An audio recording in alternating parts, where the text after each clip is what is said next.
Hi, everybody. Welcome to Freelancer Live. Happy Friday. I hope you're having an amazing time with your Friday. I know my backdrop looks a little different today. I'm actually up in Potsdam, New York, which is where my parents live.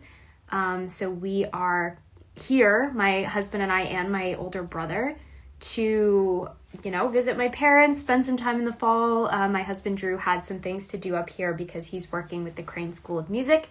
So we're here in Potsdam. That's what my backdrop is. And I've been working on this little covered patio area all day, which has been lovely. Definitely need this sunshine. Need a little bit of vitamin D. How is everybody's Friday going? My mom has joined. Very excited to see you, Mom. She's watching from the other room. Oh, I'm so happy to have you guys here today. Oh my goodness, it's officially 2 p.m. Thank you again for your understanding coming on a minute early here as I try to make sure my connection's working.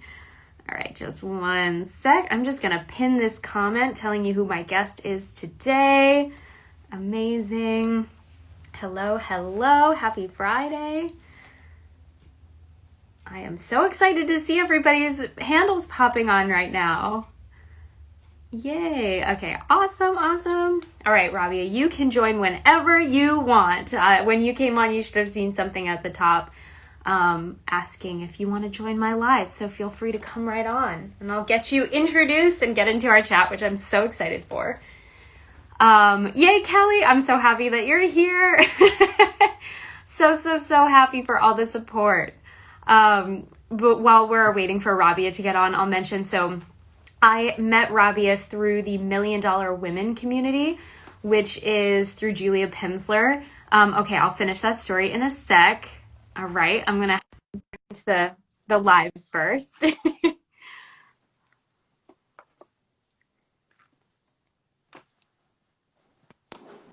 Hi.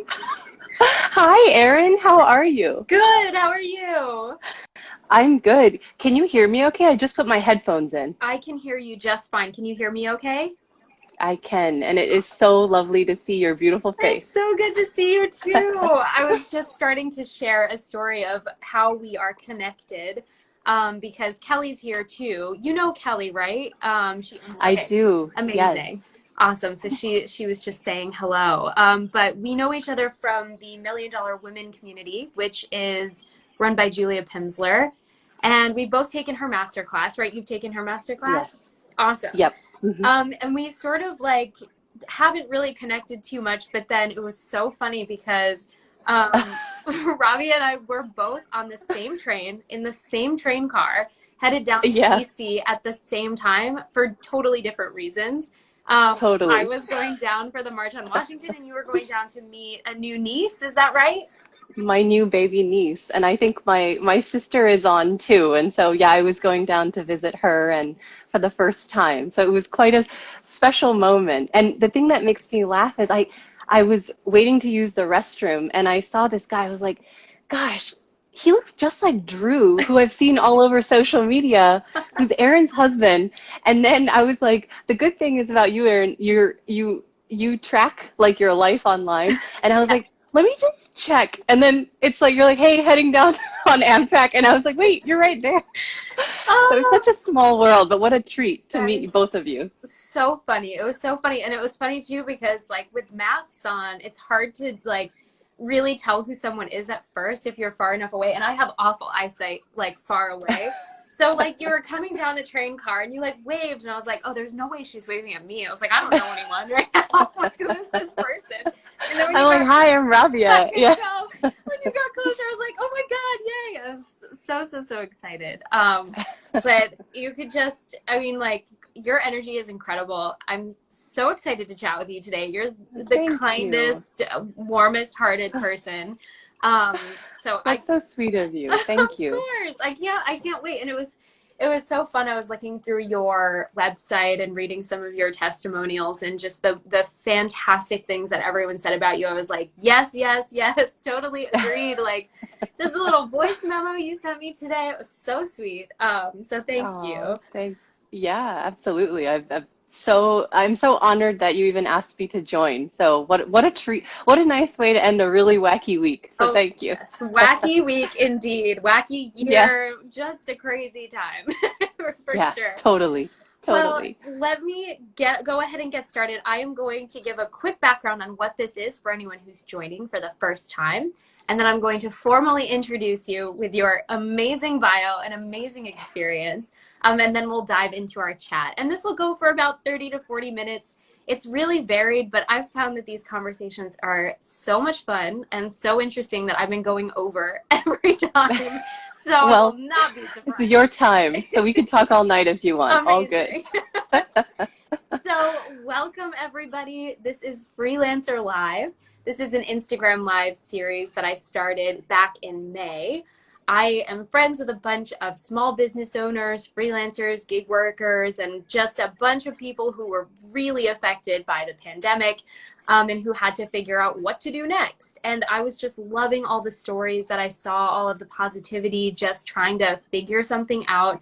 And I wanted to open up a platform for people to share their stories. So, of course, now that we're further along in this year, it's a little less about the pandemic, a little more about everything else, but I'm still interested, of course, to hear that. Um, and my guest today is Raabia Shafi. Yay!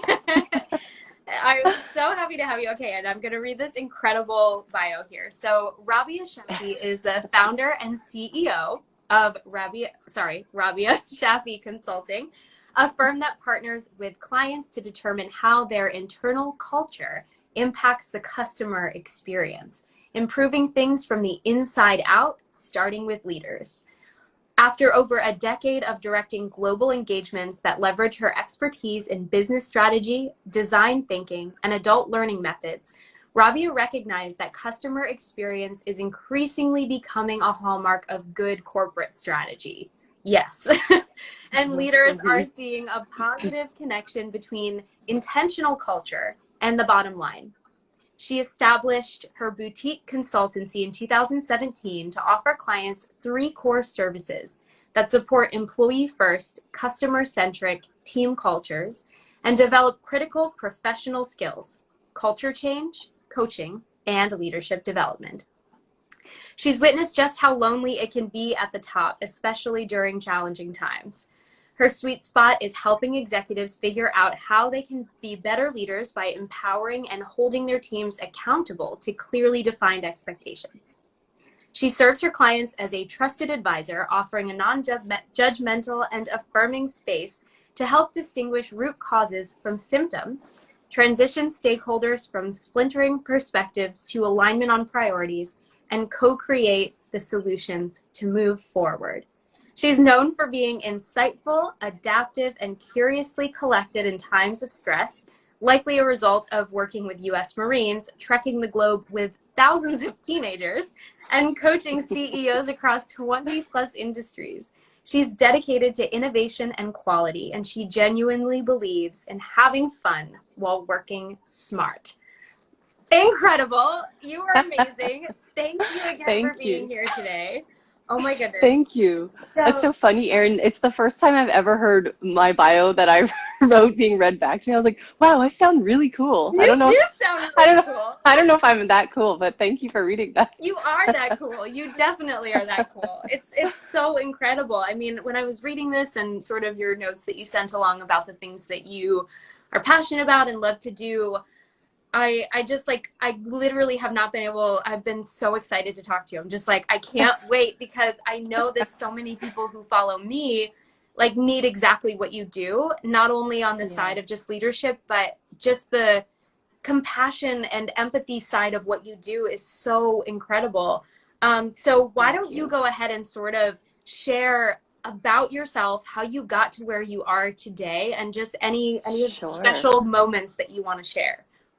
Sure. Well, thank you again for having me. Let's see. Well, a special moment I can start with is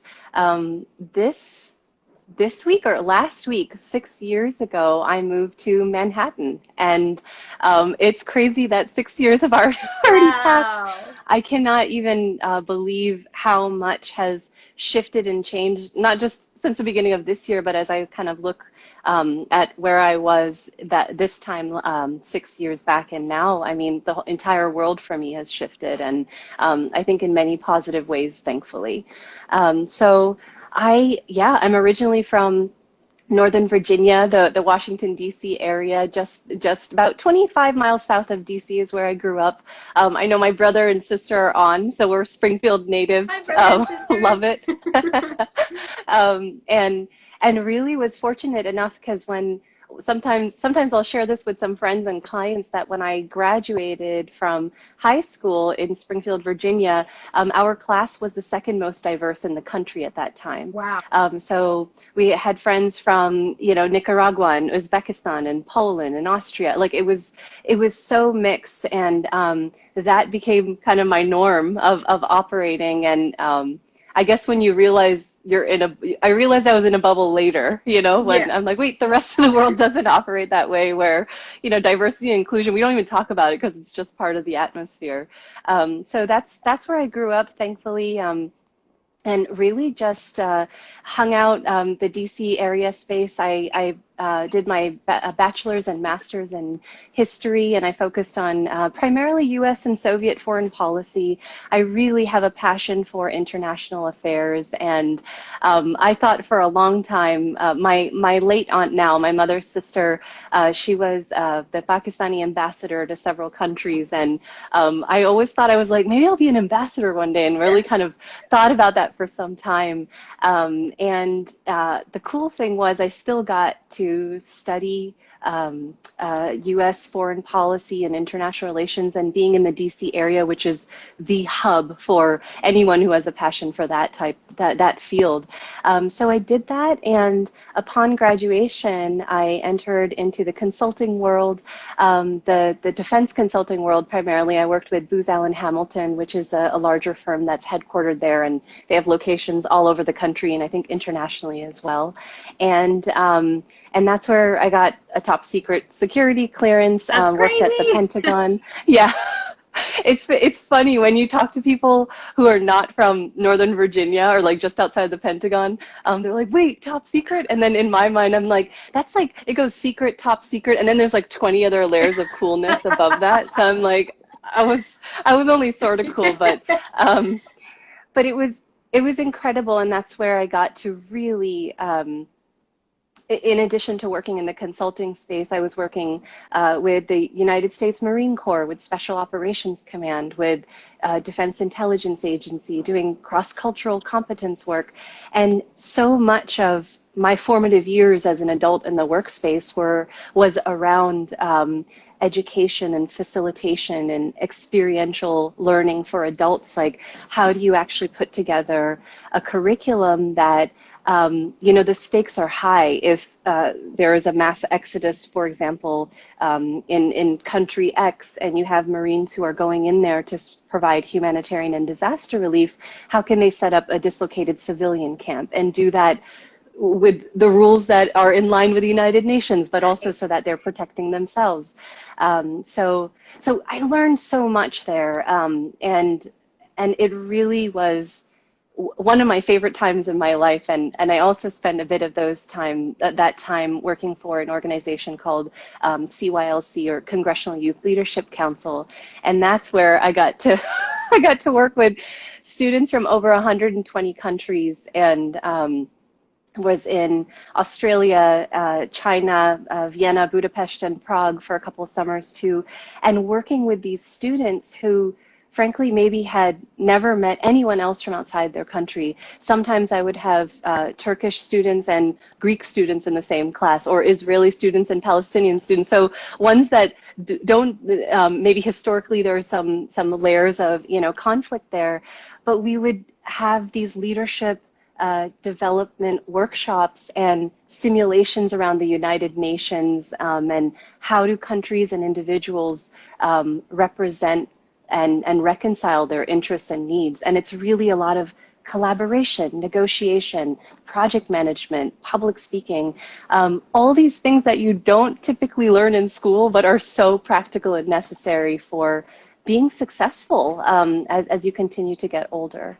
So so that's the first part of it. And then, really long story short, I was recruited to come to New York City by a lovely now friend of mine who was my recruiter, Adrian Fretz, and she, I was not in the mood. I was like, my family and friends are in DC. I love New York, but I have to say I was never one of those people who was like, one day my dream is gonna be to live in Manhattan. I was Yeah. just like, okay, sounds cool. I think I'll do it. And actually, it was such a cool opportunity because it was to help stand up the consulting arm for Danny Meyer's training firm that he had started. And Danny Meyer, for those of you who you may be familiar or not, but he is a global hospitality icon, founder of Shake Shack, and has several restaurants in New York and in some other places as well. So that's where, Erin, it really, the focus of that firm was Hospitality Quotient, where we really worked to build up this momentum around Danny's key principle based on his book, Setting the Table, which was how can you better take care of your teams so that they can better take care of your guests? And he called it a virtuous cycle. And so I did a lot of curriculum design, coaching there, facilitation, and that's just in my blood. I always say I'm, in my heart of hearts, I am a strategy consultant, and then everything else kind of stems from that. So yeah, and the winter of 2016 hit right before the holidays. I was laid off rather suddenly for a variety of reasons. And I remember calling my clients, and it was really emotional because you can probably imagine in this work of coaching, especially, and I work very much with executives, there's so much trust and so much vulnerability. And when I say it's lonely at the top, I know you mentioned that as a part of my bio. It is so true. So I had these very deep relationships with my clients, and I remember calling them, and it was really emotional for me because I was like, I don't know what I'm going to do, but I want to let I'm leaving. And they were like, wait, where are you going? Because we want to work with you. Wait, the need is still here. Like, we want to work with you. And so the next one. And thankfully, and also with the blessing of Danny too, who's such a lovely, lovely leader, I started my own business officially. I became incorporated the day after I got laid off. And all those Wow. clients who I really partnered with, they're all my clients to this day, and I've been in business for 3.5+ years. So it is, I will tell you, entrepreneurship is not for the faint-hearted. It is scary and amazing at the same time. Yeah. Oh my gosh, that's incredible. I mean, your experience, it just it is so incredible. It's the best word I can think of. I'm gonna say it like 15 more times, I'm sure. But Thank between you. like your experience with the Marines and like just up to working in the hospitality space, I mean, that it's just huge.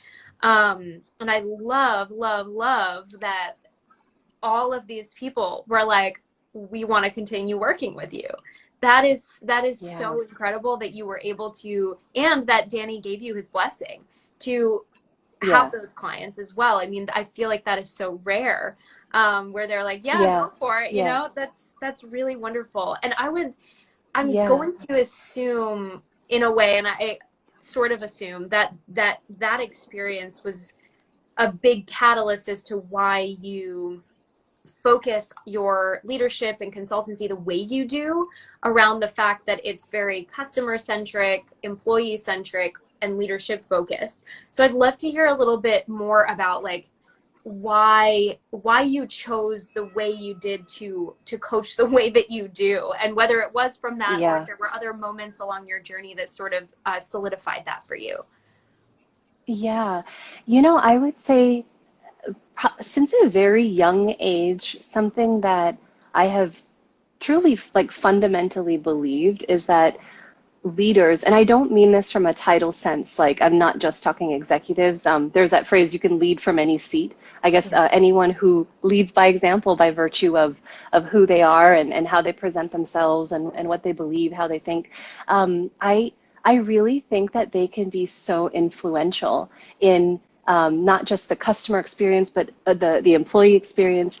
And And I've seen it, and you've probably had this experience. Just as an example, you know, recently I bought a sweater. This was probably a few winters ago in New York, um, and and you know, you have a lot of layers in New York Yeah. City. So I like bundled up. I go, I buy a sweater from this store. I come back and I realize there's a hole in it, and I'm like, oh man! And it's snowing outside. I'm like, all right, whatever. While I'm still cold, let me just bundle up again. And you know the drill when Oh you're yeah. on 42nd Street and you're heading back to Times Square and the wind from the Hudson is against you. So I'm like, whatever, I'll just go do it. And I get to the desk and to the counter with my sweater and I wanted to exchange it. And the woman was like, hey, how's it going?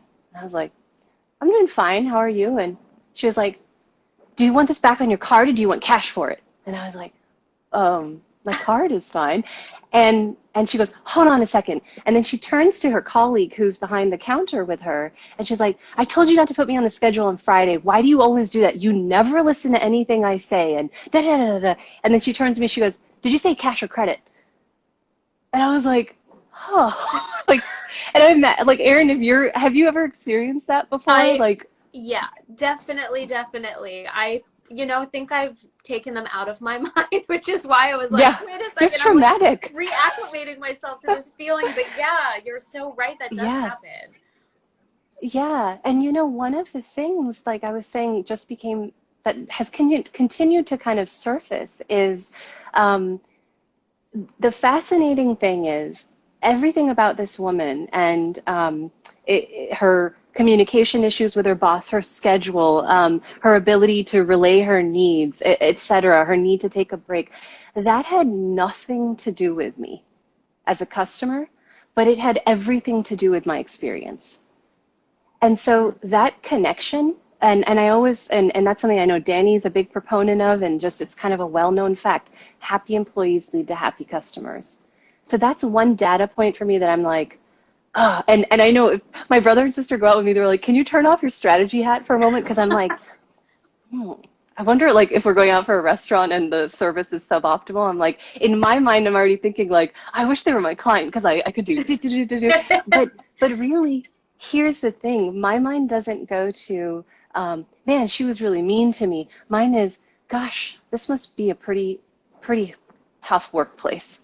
I wonder how, you know, how it is like with her manager. And that's where if one fundamental premise for what I believe in my approach is that happy employees lead to happy customers, meaning your internal culture has the power to really, really bolster or frankly hinder or just kill your customer experience. What is also true is that leaders play a highly influential role and they have the responsibility to make things better starting at the top because all roads eventually lead to the top. So, and I know you asked kind of like what has shaped it. I would say lived experience and frankly, while we are all so different as human beings, there are so many uncommon commonalities there, and one of them is I think we appreciate feeling respected, and that's no matter if you're an employee or a customer. It's a Oh, yeah. human need to feel appreciated, listened to, etc. So that's when working with senior leaders, that's what I really, really focus on. Because at the end of the day, you can tweak your schedule. You can tweak the grace period for appointments at a doctor's office, like the process pieces, but the fundamentals of what does it mean to take care of someone? That's where I like to hang out first, because I think a good customer experience is a byproduct of all that. Yeah. That's incredible. And I love that idea that it really starts at the top. And it does. And I think it's interesting because I think so many people and so many companies don't see that. And sort Mm-hmm. of, feel like it should just happen or it's the employee's responsibility to like take that initiative or anything. And I think that it's a really powerful thing for it to come from the top. And I think this was sort Yeah. of a post that I saw on your page. I'm trying to remember exactly where I saw this, but um, someone had asked you a question about what happens if the leader doesn't know that they need to do something about this. Like, Mm-hmm. how do you navigate a situation like that? Or like, because I'm assuming that, a leader would say they'd have to be self-aware enough to realize that what they're doing is impacting their employees and then therefore their customers. So what if that self-awareness is just not there? Like, what is your Mhm. suggestion to getting someone to the point where they can see that, you know, maybe shifting a few things in their own mindset or their own strategy or their own culture will actually help Yeah. in the end? Yeah, I think that is such a fundamental question, Erin, and a couple of things come to mind. One is, let's just imagine for a moment that that person is already at a point where, let's say they do recognize something is sub-optimized here, Mm-hmm. and they don't necessarily have to know the root cause, but I will tell you some signs to look out for, and this is for leaders out there. I would say is inconsistency in your customer experience. Like maybe it's through Yelp reviews, or you just know as a leader, you typically have your ear to the ground. Like you know how you're servicing your customers. And this could be in banking, finance, airlines, cruise lines. I mean, I always say inconsistency is the number one enemy of a business. And because it's hard if you have multiple locations, or you can have the same person who's just in a different mood 1 hour to the next, Yeah. who's delivering different experiences. That's one warning sign. The other warning sign would be low morale. When employee morale plummets, it's actually I was talking about this in a coaching group yesterday, but there was this phenomenon called disengagement contagion. When you have people who are typically top performers, smart, and they become what they call actively disengaged. And there's a Gallup stat that says, like, I think 70% of the US workforce is actively disengaged. Don't quote me on that, but I think that's about where it Wow. lands. Which, I mean, holy moly, if you're, and I'm just talking about your top performers for a moment, they will check in, check out, but that passion and drive isn't there. It's more, they'll give you their productivity, but not anything beyond kind of the clocking in and clocking out. Mm-hmm. And then high turnover. If you have people leaving and you're not entirely sure why, then your culture might be an issue. Another really big warning sign is silos between departments, lack of communication, where everyone's kind of operating in their own reality and one hand is not speaking to the other. I've seen that between marketing and sales, for example, or you'll see it with finance and accounting and the front line from like a nursing team. It's just, when there's not that sense of interdependence, but it's more like I said, isolated kind of ways of doing business. Um, Here's another big one, and just to get really real, when there are elephants in the room of the senior leadership team, when there are people, if you're the CEO or if you're a member of the C-suite, and there's this kind of like, oh, here we go again. Like if someone starts Yeah. talking, they're like, okay, I just got to make it through this Zoom call, and then I'm out. When there's not that genuine, I would say buy-in, and the key word, Erin, here is alignment. Mhm. When there is lack of alignment or dissension at the highest levels of an organization, you can be darn sure there's going to be trouble in the ranks because it filters down. So those are some warning signs, I would say. Like when you're asking, what do people?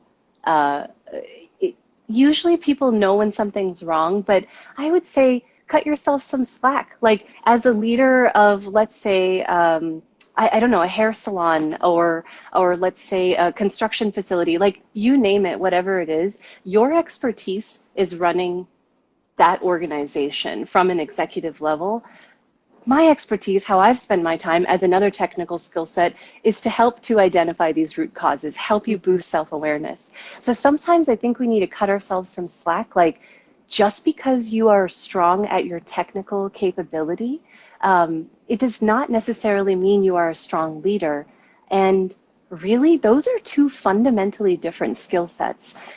So all that to say, and I'm not like, yeah, give me a call and I'll figure it out. But what's enough to spark some action there, or maybe kind of pique someone's interest in terms of, hey, do I have a culture problem? Is at least identifying these warning signs as symptomatic of a larger root cause, which typically has to do with culture, which you can break down in a lot of different parts, but it's not everyone's cup of tea to figure out what that root cause is. That's generally where I come in to help support that.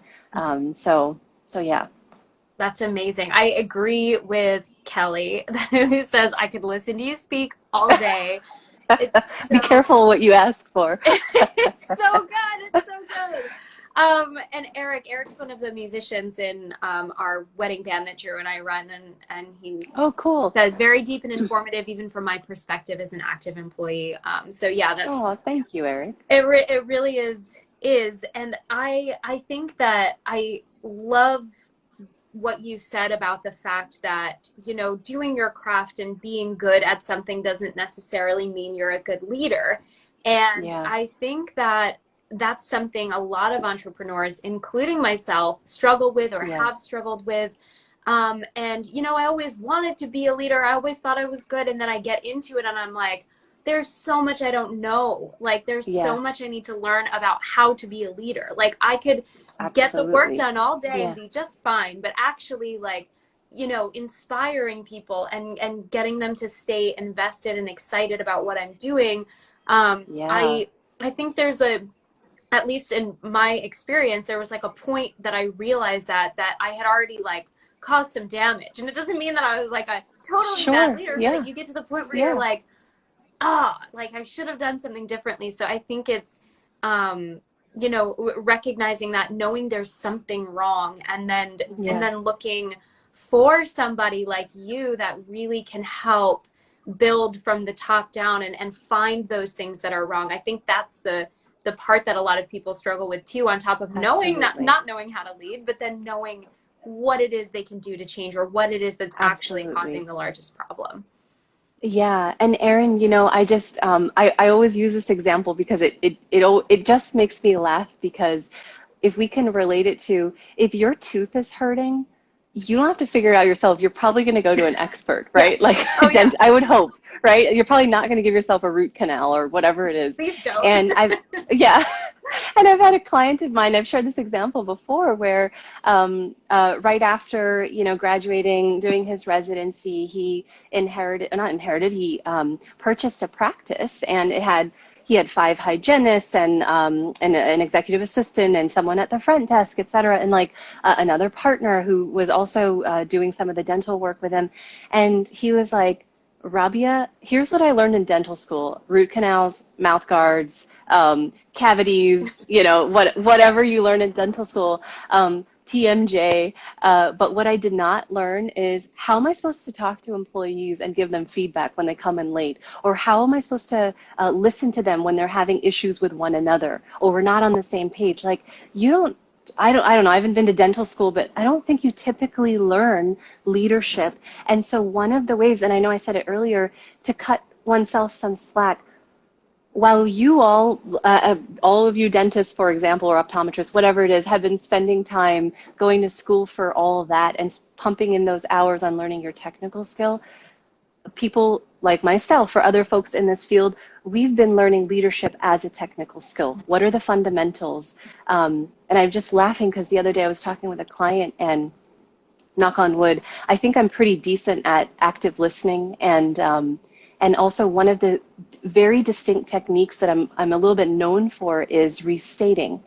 And I wasn't born that way. I've been doing this for 3 decades plus. Like, it's a technical skill, being able to restate so someone feels validated and heard. So all that to say, I am not I am not that person. And this is very controversial. Like, some people are born leaders and some people aren't. I'm like, that's like saying some people are born brain surgeons and some aren't. That's Yeah. literally how it sounds to me. Yeah. I think it can be cultivated when you have the right partner to help you do that, frankly. I love that.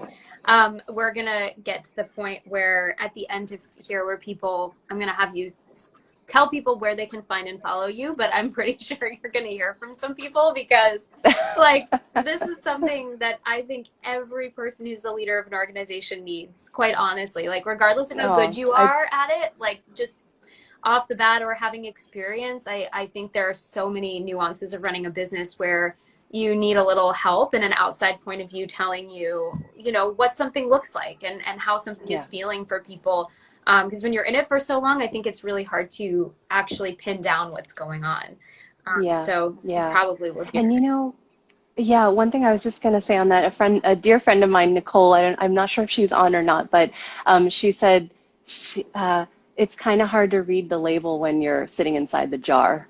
And I was like, that's just brilliant. Yeah. So, Oh, I so I love think that. that's part of it. You know, a fish doesn't know they're in water. Same kind of principle here. It helps to have a little bit of objectivity, and not no judgment, right? It's just this is where we're at. Let's figure out how to roll with it. Yeah. And I love that about the way you work from what I saw from the testimonials. The no judgment side is so huge for how you work with people. Because no one wants to bring someone in and be like, you're doing this wrong, you're doing this wrong, and like this is Yeah, how you fix it. yeah, It's more of like you're right, listening and not judging people for the things that might not be going as well as they could. And that's so absolutely. powerful. Um, Yeah, yeah. I would love to hear a little bit about a couple things having to do with the pandemic and things that have changed during that time. So, first, on the first side of it, understanding that so many companies and so many leaders have had to navigate this entire shift, I'm sure, in their culture, or at least a large enough shift that that inhuman like person interaction is just not happening anymore.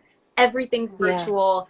I would love to hear sort of what if your clients came to you with those issues and then how you help them navigate that situation or any advice you'd have for leaders in the same situation. And then on top of that, a little bit about your own experience when the pandemic hit and what that Yeah, meant for yeah, you and your business. absolutely. Is it okay, Erin, if I answer the second one first? Go for it. To, Yes. because I feel like there's a little bit of a continuity of thought there. Sure. I will say I feel so lucky that about a week. Well, Erin, you and I met so briefly, probably when I was like signing up at the Million Dollar Women Yes. Galentine's Day event. Who a client of mine and Kruma, who I love very much, he connected me to Julia. He's like, hey, this might sound like a cool event. That was the day before Valentine's Day this year, and I signed up for that masterclass. And lo and behold, what, a week, 2 weeks later, that's when the world turned totally upside down. Right. And what I would say is, I feel so lucky. And this is Million Dollar Women was my first community ever to be a part of.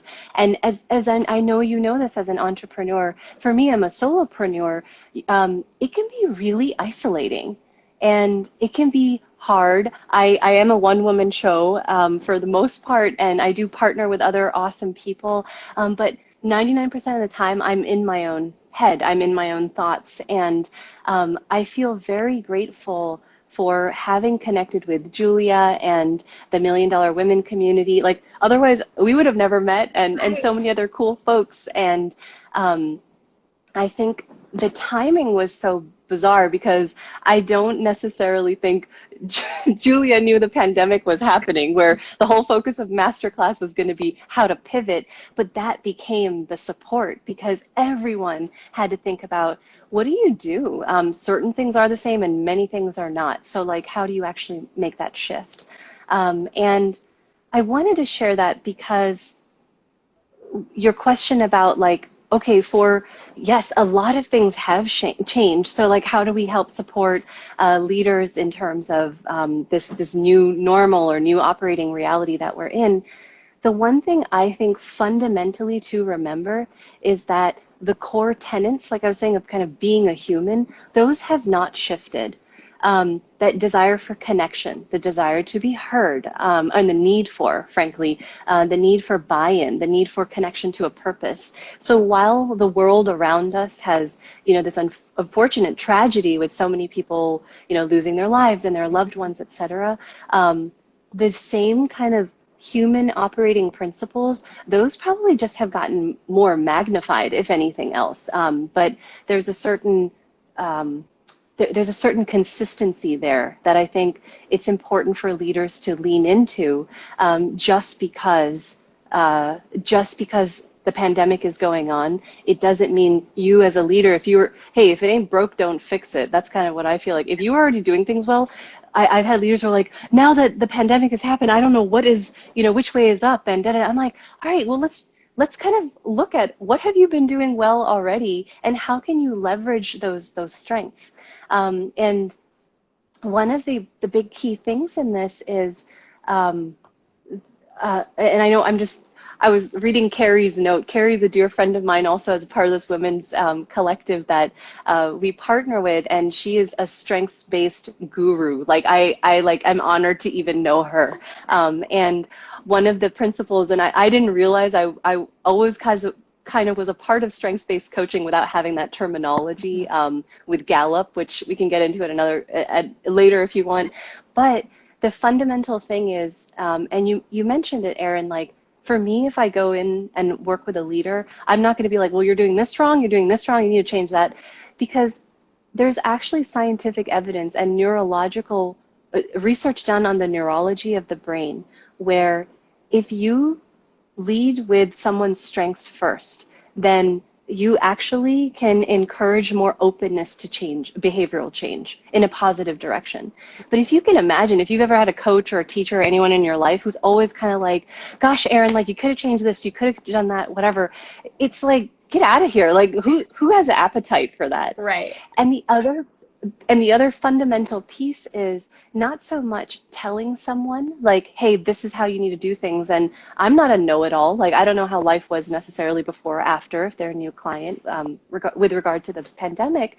But in addition to focusing on strengths versus weaknesses, not ignoring weaknesses, but the principle there is how can you leverage your strengths to help manage or mitigate some of those things that are not going too well. The other principle is asking versus telling. So, for example, let's say if you're on the sales floor, Erin, and you have an interaction with a customer, it probably would be more effective if I lead with, hey, Erin, so what do you think went well with that if I'm your coach? So I'm focusing on strengths first, and I'm asking you, because even if I'm like, hey, Erin, here's what I want to tell you went well with that, it's kind of like, what? Like the same thing happens with your brain. You kind of put up a wall, or one puts up a wall. And so the reason I kind of did a coaching 101 for a second with two proven techniques that I love to teach is when leaders are asking, like, what should I do? Like, I'm like, what do you think? And I don't mean to be that annoying facilitator who's like, I don't know, what do you think? Like, some people do that all the time. Yeah. Like, I really mean, if you as a leader take some time to think about what has gone well for you and what do you think went well in your interactions? And the next question is, if you could do this all over again, like, what would you do differently? How would you like to improve? And I am so not a fan of plus minus, but instead of that, I always say a plus delta, which I don't know if you've heard, but delta is the symbol for change. Mm-hmm. And so it's like, all right, what would you change if you could do it over again? So if we operate from that mindset, I think a lot of the answers are going to come from those leaders themselves. So I think that's a good place to start, even if you're not partnering with a coach or someone as well. Yeah. That's so powerful because it's interesting that my husband and I, we've been business owners together for 7+ years, about 7.5 now. Yeah. And we're working with a business coach together for the first time since we started our Oh, business interesting. this Yeah. year, which is crazy, but we've always done our own sort of siloed things and like learned and brought it back to the other person and all of that. But what's interesting about what you just said is the coach that we're working with now, it's not like she's like, this is what you need to do differently. Yeah. She has sort of guided us to answer our own questions. And Hmm. it really makes a huge difference in our own creativity around our business because Totally. it just sort of opens up this part of our brain that we haven't been able to access together before, where we're Yeah. all of a sudden like thinking of these really cool, really fun things that we want to do, and we're excited about it, and we're just like looking Yeah. forward to the change. Which is a much different feeling than being told you need to do something differently. You're Oh, so right. yeah. You put a wall up. You're like, no, I don't need to change that. I don't know. You It's do that. fine. Yeah. Exactly. So Yeah. I love how you said that and how you shared that and use that example because it is so true. And I think together, at least you and I are experiencing that for the first time together. That Good. like openness of just sort of being asked that question, Yeah. which is And lovely. I think that is lovely. And Erin, I grew up this way, and my friends who've known me for a long time, I am probably the most inquisitive person, to the point where, like, if I'm hand gliding, my friends and I were hand gliding, or we go whitewater rafting, I'm like so busy asking the instructor in questions, not to be annoying, but my brain wants to learn. Like, I'm like, what about this? And what would you, and I'm a fan of open-ended questions. So there's no short answers that I get back. And I think, honestly, as a coach, it's really been a helpful way to work, because there's a phrase, actually, someone who's a coach and a colleague of mine, Erica Anderson. She's the founder of Proteus International, which is a firm that I partner with, and I love all the colleagues there. And she said, when it comes to coaching, you can show someone the painting, but you can't tell them what to see. And for me, I'm just like, that's what it is. Like, I'm like, hey, the evidence is here. Like, what if you thought about this? What if you thought about that? But I can't rewire your brain. That's kind of like that's where the learning happens.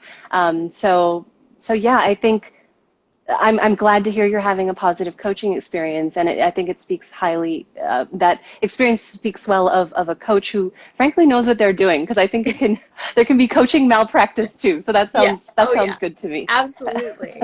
And I love this.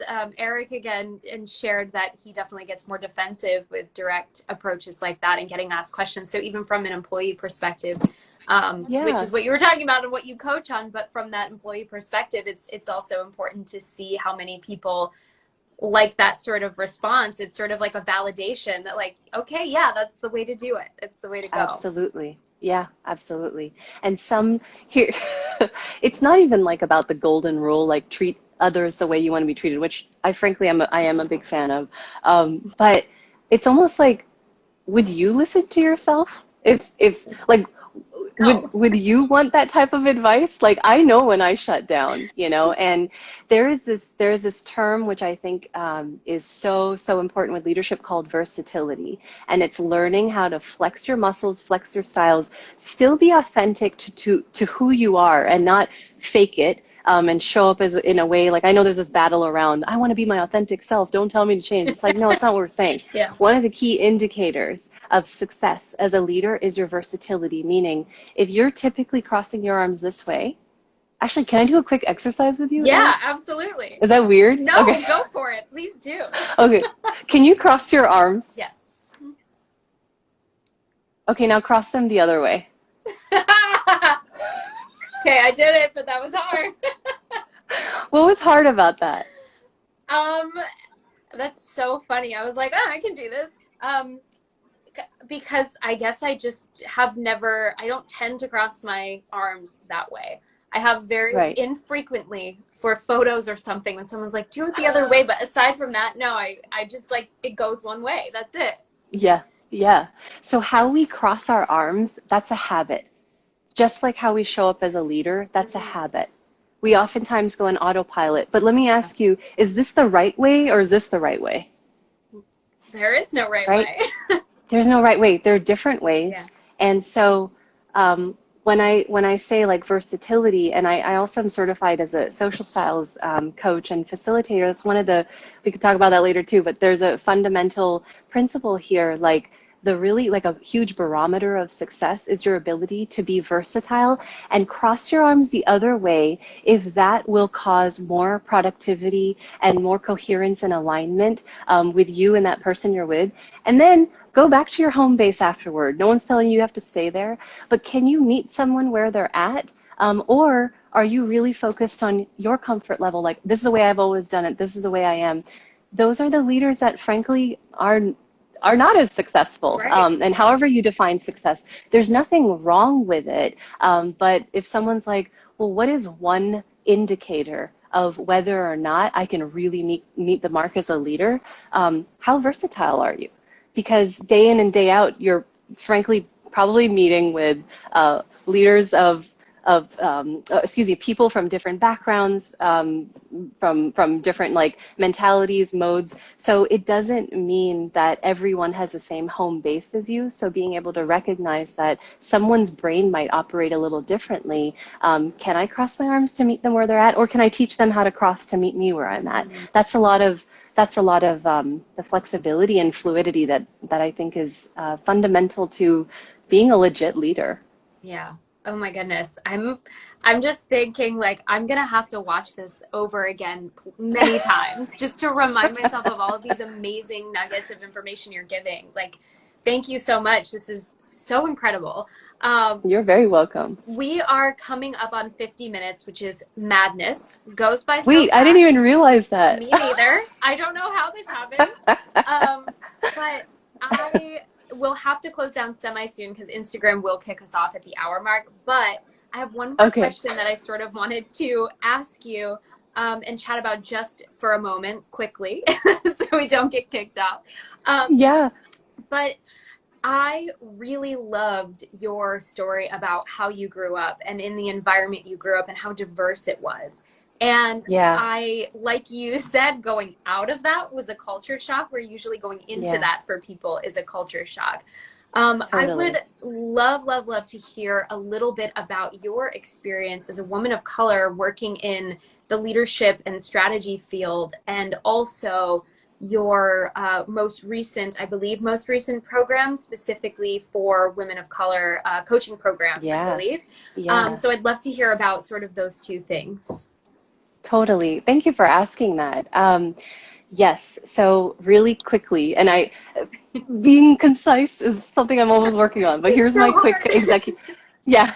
My brother, who's like super efficient, he's like, give me the executive summary. So this is my goal. I'm There going we to give you go. the executive Executive summary right now. summary. Um, okay, so growing up in this world, I will tell you, when I say growing up as someone who does this type of work in particular, I have frequently, I can't remember a time when I've not been the only woman, period, and then also also the only person of color.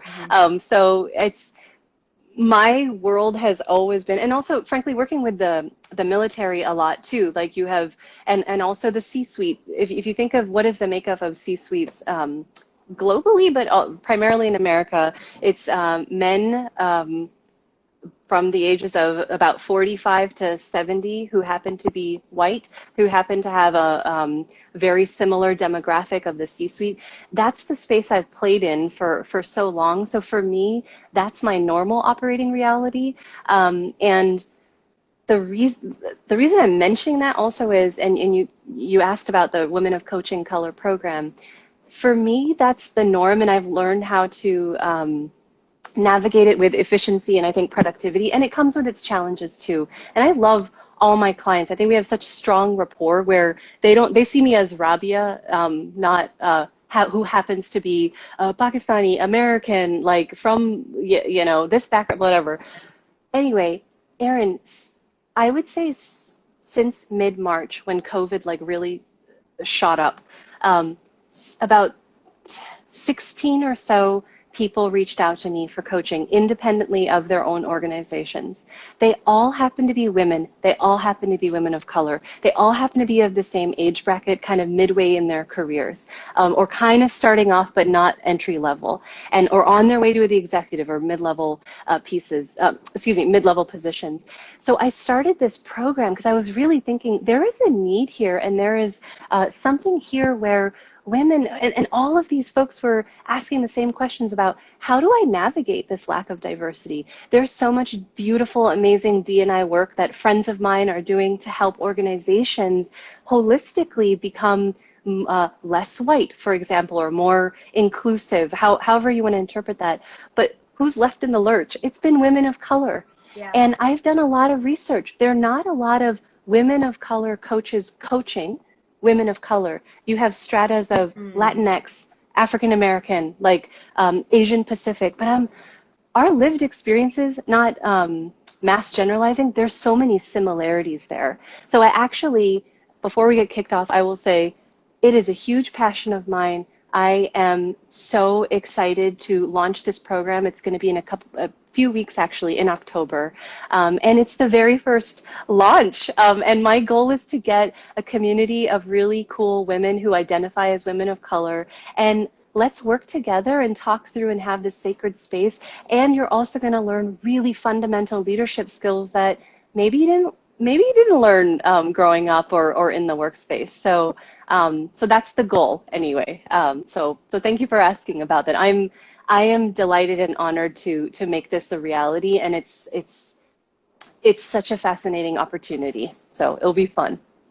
That's amazing. Congratulations on that launch. Like Thank you. that's so, Thank so, you. so exciting. I love that. And thank you for sharing with that and this entire time for being so open and for sharing so many incredible pieces of wisdom that you've collected over the years. I mean, I Thank really am you. not kidding when I say I'm going to watch this over and several times. Like I need to like write everything down and take more notes and like implement some of these. Really, really incredible. So thank Thank you you, for Erin. being here Oh my today. gosh. Yeah. I Oh wish my I gosh, could this is talk to you such a treat. forever. I We will. Here's my virtual Definitely. hug. Yes, Yeah, exactly. Um, totally. we'll definitely check in for real in person sometime at some point. But thank you again, and Totally. thank you to everyone who came today, really, and thank you for your comments and engaging with us. That was really, really special. So Yes. have an amazing weekend, Rabia. Have an amazing weekend, Thank everybody. you, Erin. You too. Thank you so Awesome. And much. be safe. And thank you to everyone as well. And such a treat, Erin. And I love what you do. So I can't wait to tune into the next one. Thank you Oh, very thank you much. so much. Thanks, everybody. Talk soon. Bye. Bye.